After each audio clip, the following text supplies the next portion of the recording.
If we want to talk about what's a good life of faith, and how do we measure success in our life, we have to understand that it's about God's calling on our own life. Each one of you has their own calling. Do you know that? You each have a calling unique from God. Because the truth is that no two stories are the same. No one here has the same story. None of us.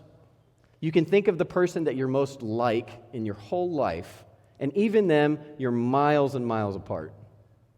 The truth is that God made you unique, that God knew you before you were born. God knew your entire history and all the things that would happen to you in your life, the good stuff, the good, the bad, and the ugly, right? God knew it all, but God has given you a calling and has given you a mission in your life, and the call of faith is to accept that.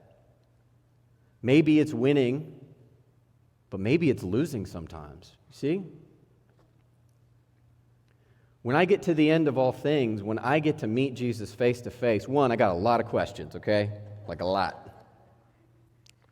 You'll probably get bored of those real quick. I got a lot of questions, first of all. But I think the other thing is just, I want to know that I lived a life of faith. If I had to suffer, I want to know I suffered well. If I had to lose, I want to know that I was able to lose well. And if I was able to do those things, I was successful. I think it's pretty easy if we look around our world today. Celebrity culture, other things, but even how about church celebrity culture? You look at some of these churches where pastors flying in a helicopter, y'all, you know? And maybe that's just how God's decided to bless that pastor. I don't know, right? I'm not God, but, is it because that pastor has so much more faith? Maybe if I had more faith, I could get a helicopter. Well, do you have faith?